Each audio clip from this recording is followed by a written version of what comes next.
most of us, whenever we try to grow past the known of the comfort zone, we are tempted, at least tempted, to self-sabotage. Why? Because we are doing something for the first time, something that is unknown to the intellectual brain ego, I call it. And because it's unknown, there's a part of us that labels it as unsafe, and we will come up with a lot of resistance. And so I wanted to talk about this in this video because share a few examples.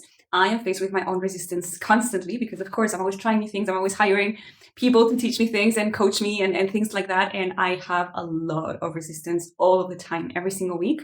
And I want to share some examples and also explain how we can self-coach, which I try to do to the best of my abilities, to get over ourselves, actually, get over our own resistance, to allow ourselves to grow to the next level, and then to the next level, and to the next level, basically.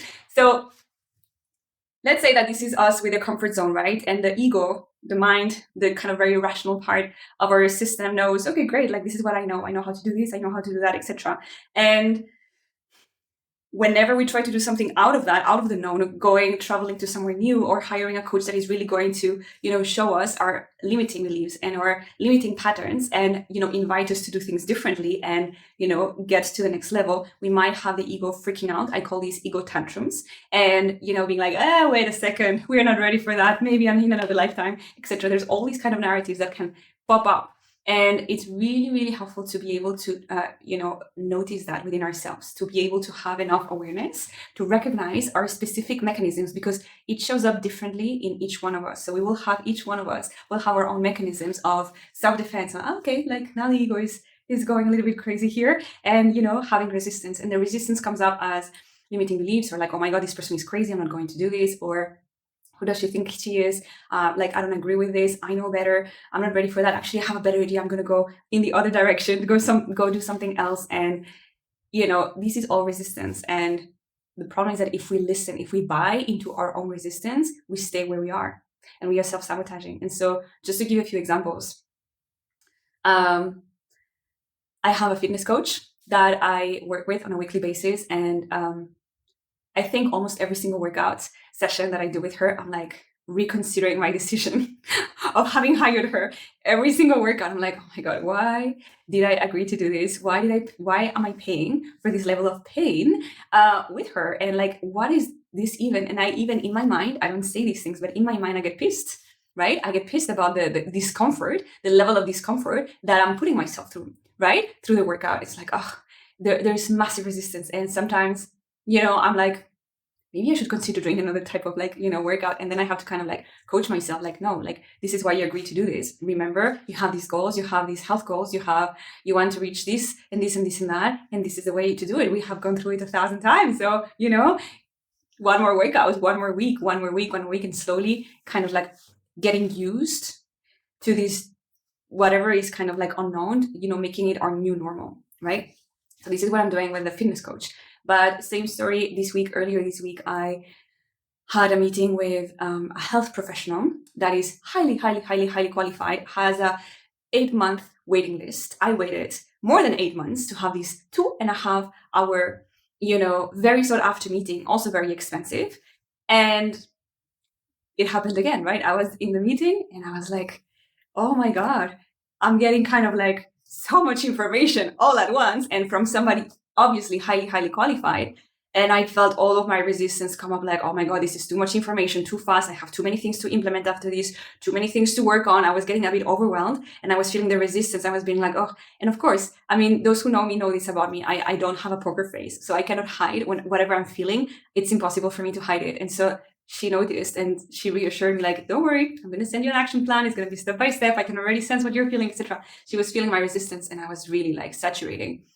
And I always have to remember and remind myself, like, you remember, like, you decided months ago that this was a good decision. You still know it's a good decision. It's just a lot, and it's okay. It's something that you're not used to. She's suggesting you to do things that you are not doing currently. She's showing you a lot of things that, could be improved and optimized in your health routines and so on. So of course we don't like that. We don't like to hear that there's room for improvement and there's a lot of things that we could change to do better. And it's a lot to integrate. But again, self-coaching, right? You can realize what is happening. You can realize, great, it's a lot of new stuff. It's confronting. It's showing me all the things that I haven't achieved yet, and I'm here for it.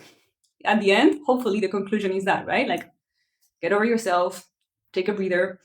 It's okay. Tomorrow, come back to it. If you have a lot of resistance, you can come back to it the next day and just like continue, right? And so there's so many examples. There's also resistance when it comes to growing your team and delegating, for example. This is something that I have faced in the last year, where the level of delegation and the amount of people that I'm delegating to has dramatically increased relatively fast. And so it's amazing. I'm really, really so grateful because there's spontaneous applications coming towards me so often. People that are proposing themselves to join the team, like super aligned, amazing people, and to help on very relevant things.